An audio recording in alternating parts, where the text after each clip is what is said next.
मित्रों, आज हम शुरुआत करेंगे श्रीमद् भगवद गीता का प्रथम अध्याय का 46वां श्लोक। तो चलिए शुरुआत करते हैं। यदि माम प्रतीकारम शस्त्रम शस्त्रपाणयः धार्तराष्ट्रारणे हन्यो स्तन्मे क्षेमतरम भवेत्।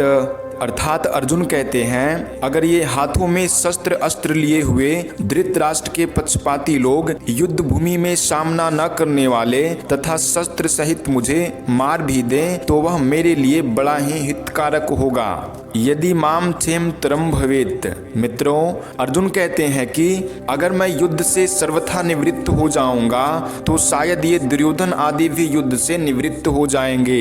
कारण कि हम कुछ चाहेंगे ही नहीं, लड़ेंगे भी नहीं, तो फिर ये लोग युद्ध करेंगे ही क्यों। परंतु कदाचित जोश में भरे हुए तथा हाथों में शस्त्र धारण किए हुए ये धृतराष्ट्र के पक्षपाती लोग सदा के लिए हमारे रास्ते का कांटा निकल जाएंगे।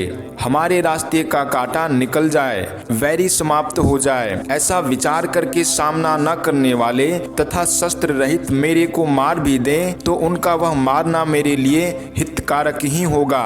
कारण कि मैंने युद्ध में गुरुजनों को मारकर बड़ा भारी पाप करने का जो निश्चय किया था, उस निश्चय रूप पाप का प्रायश्चित हो जाएगा। उस पाप से मैं शुद्ध हो जाऊंगा।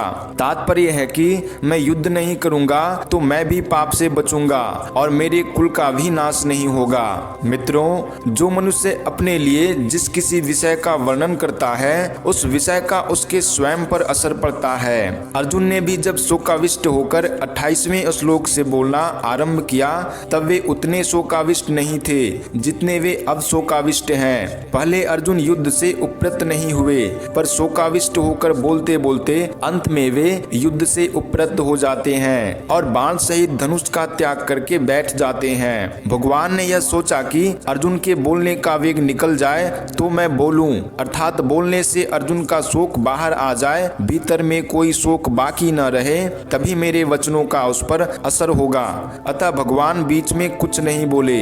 मित्रों, अब तक अर्जुन ने अपने को धर्मात्मा मानकर युद्ध से निवृत्त होने में जितनी दलीलें युक्तियां दी है, संसार में रचे पचे लोग अर्जुन की उन दलीलों को ही ठीक समझेंगे और आगे भगवान अर्जुन को जो बातें समझाएंगे उनको ठीक नहीं समझेंगे। इसका कारण यह है कि जो मनुष्य जिस स्थिति में है उस स्थिति की, उस श्रेणी की बात को ही वे ठीक समझते हैं, उससे ऊंचे श्रेणी की बात वे समझ ही नहीं सकते।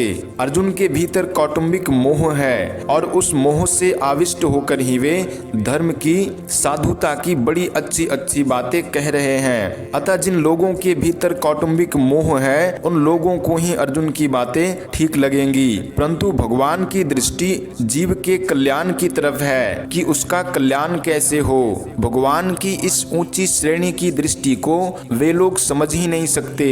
अतः वे भगवान की बातों को ठीक नहीं मानेंगे, प्रत्युत ऐसा मानेंगे कि अर्जुन के लिए युद्ध रूपी पाप से बचना बहुत ठीक था, पर भगवान ने उनको युद्ध में लगाकर ठीक नहीं किया।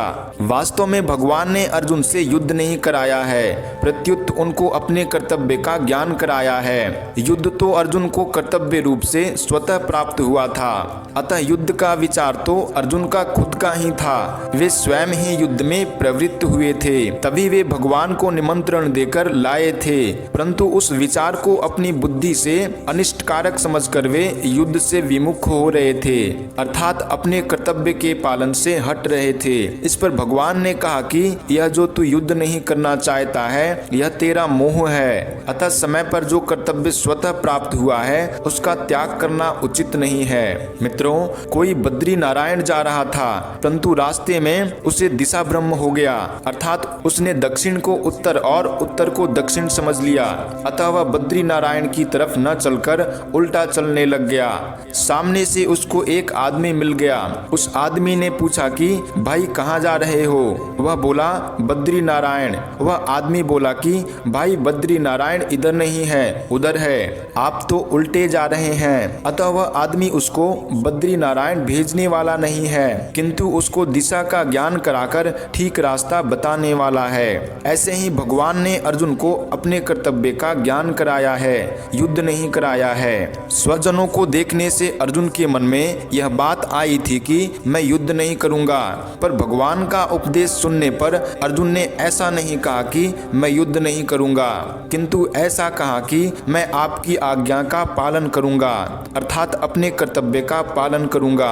अर्जुन के इन वचनों से यही सिद्ध होता है कि भगवान ने अर्जुन को अपने कर्तव्य का ज्ञान कराया है। मित्रों, वास्तव में युद्ध होना अवश्यंभावी था, क्योंकि सबकी आयु समाप्त हो चुकी थी। इसको कोई भी टाल नहीं सकता था। स्वयं भगवान ने विश्व रूप दर्शन के समय अर्जुन से कहा है कि मैं बढ़ा हुआ काल हूँ और सबका संहार करने के लिए यहाँ आया हूँ। अतः तेरे युद्ध किए बिना भी ये विपक्ष में खड़े योद्धा लोग बचेंगे नहीं।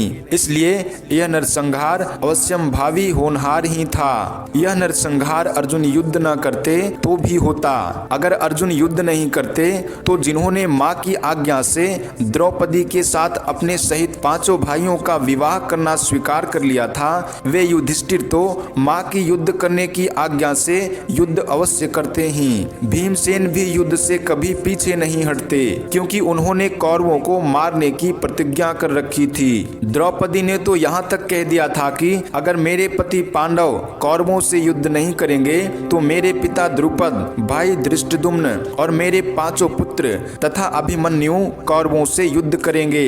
इस तरह ऐसे कई कारण थे जिससे युद्ध को टालना संभव नहीं था। मित्रों, होनहार को रोकना मनुष्य के हाथ की बात नहीं है, परंतु अपने कर्तव्य का पालन करके मनुष्य अपना उद्धार कर सकता है और कर्तव्यच्युत होकर अपना पतन कर सकता है। तात्पर्य है कि मनुष्य अपना इष्ट अनिष्ट करने में स्वतंत्र है। इसलिए भगवान ने अर्जुन को कर्तव्य का ज्ञान कराकर मनुष्य मात्र को उपदेश दिया है कि उसे शास्त्र की आज्ञा के अनुसार अपने कर्तव्य के पालन में तत्पर रहना चाहिए, उससे कभी च्युत नहीं होना चाहिए।